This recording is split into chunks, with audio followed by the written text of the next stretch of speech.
салом дӯстон, ин Нокаути Ҷи аст. Дар ин ҷо мо дар бораи хабарҳои нав аз ҷаҳони ММА гап мезанем. Ман ин хабарҳоро беэҳтимол тоза мешуморам. Баъд аз тамошо шумо худатон хулосаатонро бароред. Раҳмати калон ба он нафароне ки дар соҳаи эҷодиёт дастгирӣ мекунанд. Ссилка дар зери видео. Шумо вақти кам доред. Мо инро қадр мекунем. Биен шурӯъ мекунем.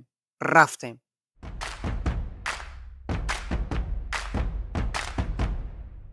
усман нурмагомедов ба суханони ҳарифи худ Пол Хьюз ки ваъда дода буд дар муборизаи титулии оянда рақиби русро шикаст диҳад, ҷавоб гуфт: барои ман ин танҳо бизнес аст. Он чи ӯ пас аз бохтан мегӯяд ягон аҳамияте надорад. ҳозир ӯ худашро мисли Конор нишон дода истодааст. ту ҷони ӯро мегирӣ ва ӯ идомаи суханронӣ мекунад. Аммо ҳеҷ кас дигар ба он аҳамият намедиҳад. ҳама диданд ки дар муборизаи аввал чӣ рух дода буд. албатта ӯ ба мардум нишон дод ки қариб маро мезад, қариб пирӯз шавад, аммо ӯ ҳеҷ коре барои ин накард. ӯ энергияро сарф намекард, зеро метарсид ки хаста мешавад. ӯ ба клинч намерафт, ӯ ҳеҷ коре намекард. ман зиёд дар поён кор кардам. ман ҳама чизеро ки бо ММА марбут аст анҷом додам ва аз ин рӯ ман чемпион ҳастам. ӯ ваъда медиҳад ки маро мешиканад. ӯ киро метавонад бишиканад? шояд яке аз ҳамдастагони худро, гуфт Нурмагомедов дар интервю бо ММА Ҷанки. хотиррасон мекунем ки набарди ҷавобии Усман Нурмагомедов ва Пол Хьюз 3 октябр дар Дубай баргузор мегардад. дар муҳорибаи аввал Усман Нурмагомедов бар Пол Хьюз ғолиб омада буд. ба фикри шумо дӯстон, оё дар набарди ҷавобӣ, яъне реванш, Пол Хьюз метавонад ғалабаро ба даст биёрад ё ин ки не? ҷавобатонро дар зери видео нависед.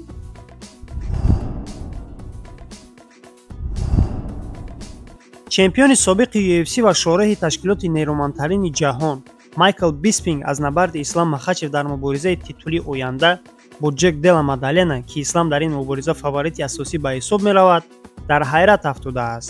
чизи ҳайратангез он аст ки Ислам Махачев бо ҳисоби калон фаворит ба шумор меравад.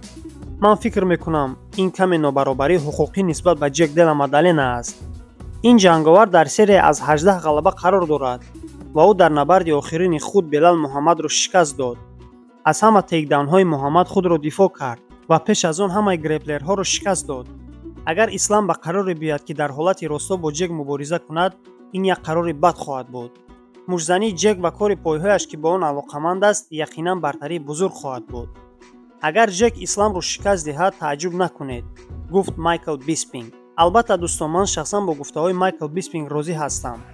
мухлисони Ислам Ҷек Дела Мадаленаро ҳамчун ҷанговар ба назар намегиранд. аммо ин ҷанговар метавонад дар рекорди касбии Ислам рақами 0-ро ба як бохт мубаддал гардонад. аммо ин ҳолатро мо дар набард хоҳем дид. хотиррасон мекунем ки набарди Ислам ва Ҷек санаи 16 ноябр дар турнири UFC 322 баргузор мегардад.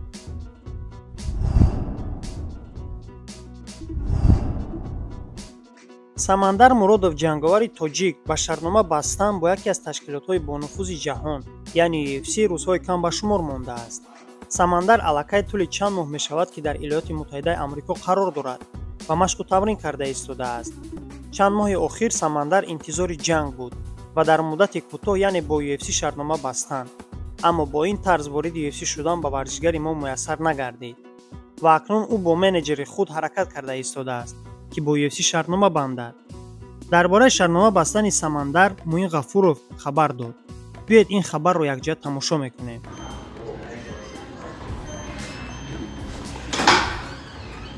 иншаллоҳ ба қарибӣ новисиҳои хуб ая Самандар.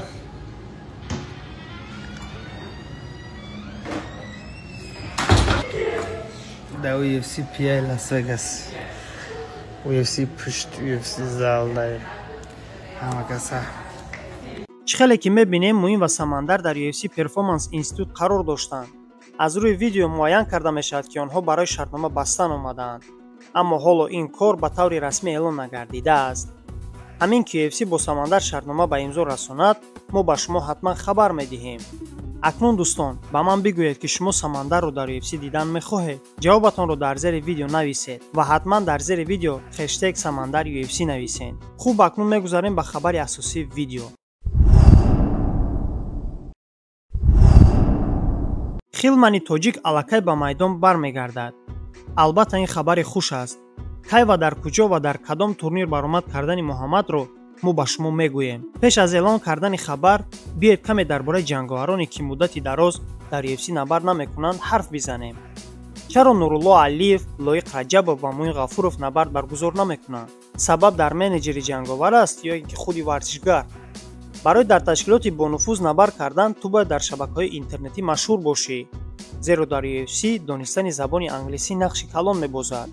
надонистани забони англисӣ ба ҷанговарони мо намегузорад ки дар турнирҳои боҳашамат набард кунанд. чаро Муҳаммад Наимов тез-тез ба майдон мебарояд? ҷавоби савол аллакай маълум аст. ӯ забони англисиро хуб медонад ва озодона суҳбат мекунад.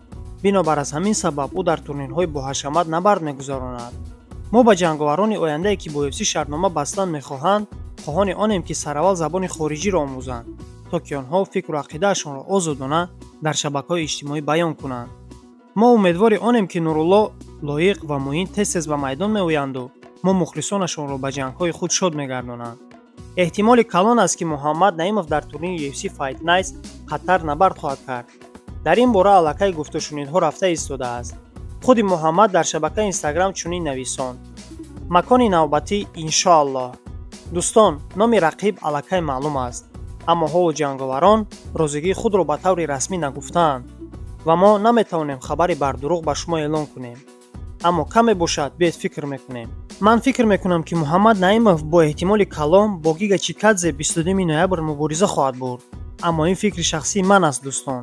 ба фикри шумо рақиби навбатии Хилмани тоҷик кӣ мешавад? фикратонро дар зери видео нависед.